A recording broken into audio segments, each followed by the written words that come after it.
Israel prepares for a ground invasion in retaliation to last week's deadly strike. CNN News 18's managing editor, Mr. Zaka Jacob, spoke to former Prime Minister of Israel, Mr. Ehud Olmert, who revealed the way he dealt with Hamas during his regime and what Israel should be cautious of in the war ahead. Listen to this CNN News 18 exclusive. Ehud Olmert is the former Prime Minister of Israel. Thank you very much, Mr. Prime Minister, for speaking with us here on CNN News 18. First things first, our condolences, our sympathies entirely with your people, with your nation as you go through this horrendous crisis, arguably the toughest perhaps in the last 20 years or so that your country has been facing. I just want to know, what is the national mood like right now? You are, of course, speaking to people in power. You're speaking to ordinary citizens as well. What is the national sentiment right now in Israel? And I'm also curious to know from you, because you've been in the highest office of the land, had you been the Prime Minister when this happened, how would you have reacted? Would you have reacted any differently?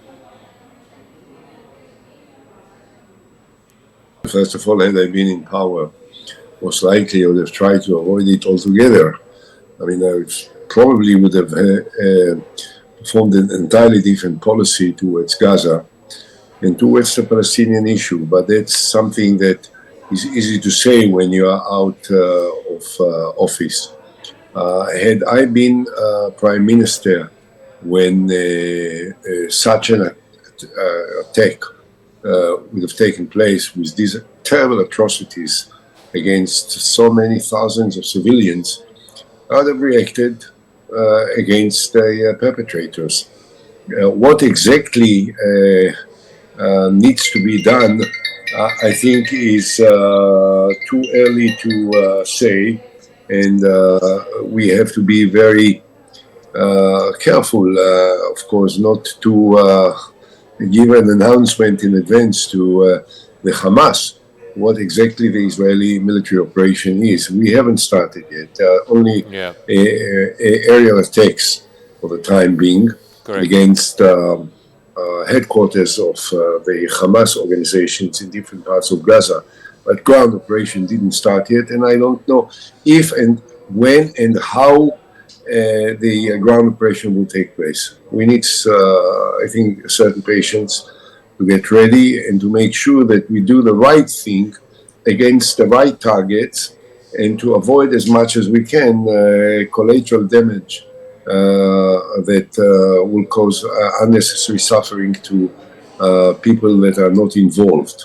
It's not easy because this is a very crowded urban center. Correct. And the Hamas organization is embedded and into the urban centers, but precisely in order to protect themselves or in order to force Israel to also attack innocent civilians. Mm-hmm. So we have to be careful, we have to be very meticulous, but nothing will prevent us from reaching out for the leaders of the Palestinian terrorist organizations in order to do justice.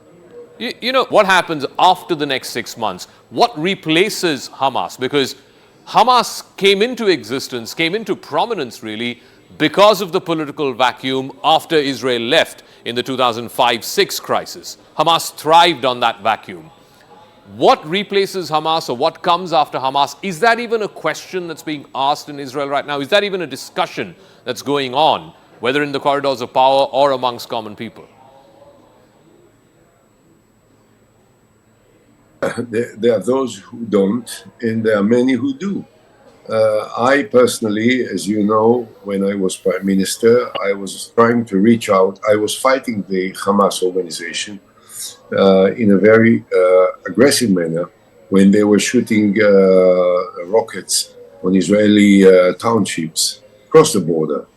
But at the same time, I negotiated with the Palestinian Authority, with the president of the Palestinian Authority, Mahmoud Abbas, in an attempt to reach an agreement that will make peace between us and the Palestinians. So, unfortunately, the Palestinians are divided between a certain amount.